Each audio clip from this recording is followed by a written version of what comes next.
नमस्कार, आप देख रहे हैं भारत न्यूज टीवी। खबरों की पड़ताल आपके साथ मैं हूं अंशु।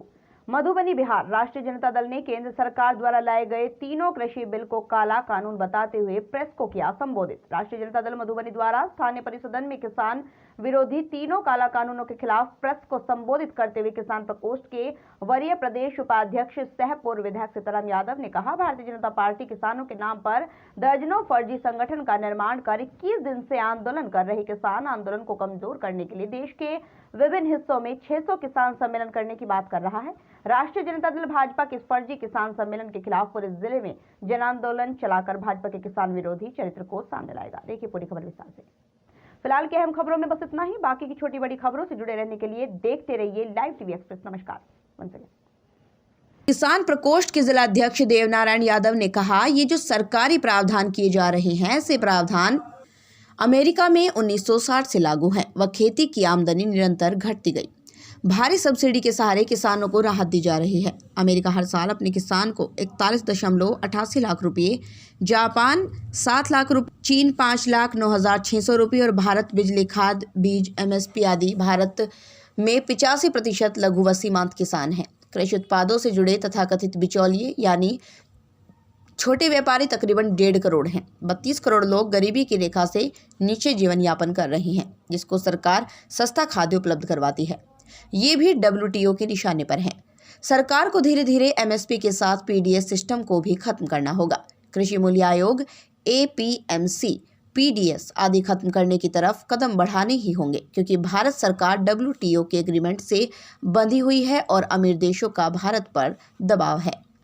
पूर्व विधायक फैयाज अहमद ने कहा, भारत सरकार के पास ग्रीन बॉक्स सब्सिडी देने का विकल्प है, मगर आधारभूत संरचना में निवेश करना नहीं चाहती। नदी जोड़ने, बांध बनाने, नहरों को विकसित करने के लिए बड़ी पूंजी की जरूरत है, मगर सरकार की प्राथमिकताओं में ये नहीं। इसलिए 1990 के बाद इस तरफ ध्यान देना ही उचित नहीं समझा। कृषि अनुसंधान में निवेश के नाम पर 2-4 फसलों की वैरायटी पैदा हुई, बाकी के अनुसंधान बजट की कमी के भेंट चढ़ चुके हैं। हर साल तकरीबन 98 बिलियन डॉलर सब्सिडी दे रहा यूरोप किसानों को प्रति हेक्टेयर 4,000 रुपये प्रति फसल डायरेक्ट सब्सिडी देता है। किसानों को अब तक जो सब्सिडी भारत सरकार दे रही थी, वो खाद, बीज व कृषि औजार बनाने वाली कंपनियां हड़प रही थी। राजद के वरिष्ठ नेता राजकुमार यादव ने कहा, अंतर्राष्ट्रीय एग्रीमेंट के कारण मंडियों के बाहर MSP की रेट पर बिक्री का कानून लाना भारत सरकार के लिए संभव नहीं है। मंडियों को, MSP को, PDS को खत्म करने का अंतर्राष्ट्रीय दबाव है। दुनिया ग्लोबल विलेज है और उसी के अनुरूप तय होना है। पिछले 30 सालों में किसानों ने तकरीबन 55 लाख करोड़ कमाकर सरकार को दी और सरकार ने किसानों को तकरीबन 17 लाख करोड़ दिए हैं। किसान प्रकोष्ठ के प्रधान महासचिव अरुण कुमार कुशवाहा ने कहा, 1.5 करोड़ खेती से जुड़े आड़तीय व्यापारी, 32 करोड़ गरीब, 60 करोड़ किसान इन विधेयकों से प्रभावित होने जा रहे हैं और साथ में शहरी मध्यम वर्ग भी। इतनी बड़ी आबादी को प्रभावित करने के लिए जब कानून पास किए जा रहे हों तो देश में विचार विमर्श किया जाना चाहिए। 32 करोड़ गरीबों को खाना कैसे हासिल होगा, उनके लिए भी सीधी मदद की वैकल्पिक व्यवस्था सुनिश्चित होनी चाहिए। प्रभावित समूह के हितों को अनदेखी कर जल्दबाजी में इस तरह के कदम उठाने से बचा जाना चाहिए था। हर साल 12,000 किसान आत्महत्या कर रहे हैं। इन प्रावधानों से आत्महत्या की दर दोगुनी हो सकती है, आय नहीं। इन लोगों के अलावा राजद के जिला प्रवक्ता इंद्रजीत रॉय, चंद्रशेखर झा, सुमन, प्रदीप यादव, संजय चौधरी, संजीव कुमार एवं अन्य लोगों ने अपनी बात रखी। हमारे किसान प्रकोष्ठ के बिहार प्रदेश के उपाध्यक्ष वरीय उपाध्यक्ष ने विस्तार से रखा। अभी मूल हम लोगों का उद्देश्य है कि 21 दिनों से लगातार देश के किसान दिल्ली के सरहद को घेरा है अपनी मांगों को मनवाने के लिए। जो नई कृषि बिल आया है, 3 बिल, उसको वापस करवाने के लिए।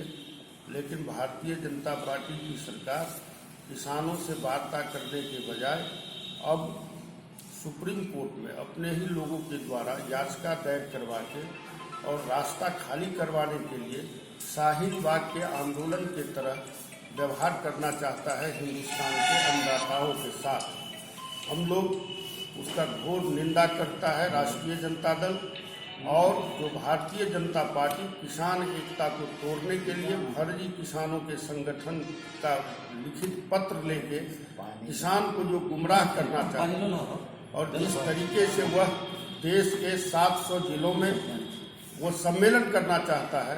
राष्ट्रीय जनता दल किसान प्रकोष्ठ गंभीरता से तैयारी करेगा और जिस दिन उसका कार्यक्रम होगा, जैसे कल डिस्ट्रिक्ट के अंदर वहाँ के विधायक और उसके पार्टी के नेता किसानों के नाम पर फर्जी जो पार्टी का कार्यकर्ता है उसको जमा करके और वो किसान आंदोलन और किसान एकता को तोड़ने की कोशिश कर रहा है, उसका हम मधुबनी जिला के किसान प्रकोष्ठ और राष्ट्रीय जनता दल परिवार निंदा करते हैं।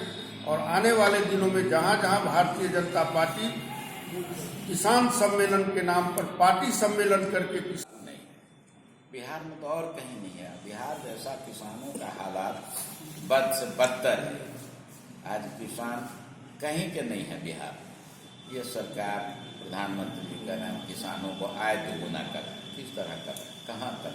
पंजाब का किसान, हरियाणा का किसान, गुजरात का किसान, उत्तर प्रदेश का किसान, उत्तरांचल का किसान, गुजरात का, तमाम जगह का किसान आज दिल्ली के चारों तरफ धरना, इस कड़कड़ाती ठंड में चारों तरफ लोग सड़क पर अपना जान माल लेकर के पड़े हुए हैं। लेकिन सरकार बेसुध पर, ये 22वां दिन आज हो गया, किसान का कोई सूद लेने वाला इस देश में नहीं। ये सरकार किसान विरोधी है, ये सरकार गांव विरोधी है, ये गांव किसान विरोधी, मजदूर विरोधी, गरीब विरोधी सरकार है। अभी देख लीजिए 11-12 रुपये किलो धान बिक रहा है, 1100 का क्विंटल बिक रहा है।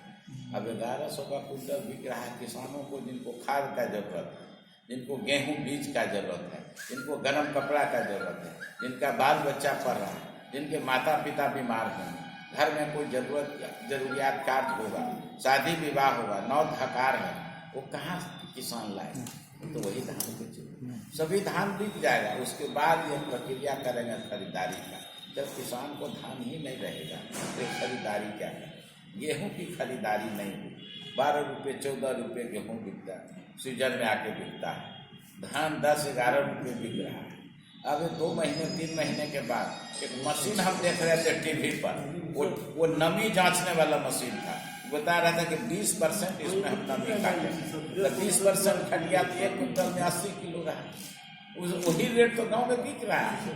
तो अब ये नमी बात जांचने वाला मशीन लाएंगे, कहेंगे, हम कहेंगे कि नमी नहीं है, अब वो कहेंगे नमी कहाँ रहता है धान में? बताइए आप भी गांव से आते हैं तब धान पक जाता है तब लोग काटता है, खेत में धान झड़ता है और ये नया बीज जो है ये तो तुरंत झड़ने लगता है। तो पका हुआ धान काट के लाए और वो तौलाएंगे नहीं। हमने देखा मुख्यमंत्री नीतीश कुमार जी आदेशित किया, निर्देशित किया, सभी कलेक्टर को हमने कहा दिया कड़ाई से सरकार इस पर पेश आई कि धान की खरीदारी करना है, लेकिन वो सिर्फ अखबार तक, सिर्फ टीवी तक है। हमने कल पूछा था, हमारे यहाँ एक अल्ताफ नाम के प्रखंड कृषि पदाधिकारी थे इससे पहले, वो अभी जिला में, उनसे हमने पूछा था कि अल्ताफ साहब कहीं धान की खरीदारी हो गई है, शुरू होगा क्या धान की खरीदारी? कहा कि सर आदेश तो हो गया है, हमारे यहाँ का पंचायत का चुनाव नहीं हुआ पैक्स का, वो पैक्स नहीं खरीदे। सरकार का कानून में बहुत बड़ा छेद है। वो कहता है 1 क्विंटल धान दो, 67 किलो हमको चावल दो। अब 67 किलो चावल होता नहीं, पैक्स वाला कहता है हम फंसते हैं। पैक्स से जो मिलर लेता है उनको 67 किलो चावल देना है, वो मिलर फंसता है। हमें उम्मीद है कि आपको हमारा ये वीडियो जरूर पसंद आया होगा। ऐसे ही बाकी वीडियोस देखने के लिए हमारे चैनल को लाइक करें, सब्सक्राइब करें एवं शेयर भी करें। साथ ही हमारा बेल आइकन दबाएं, जिससे आपको हमारे आने वाली नई वीडियोस की नोटिफिकेशन समय से मिलते रहें।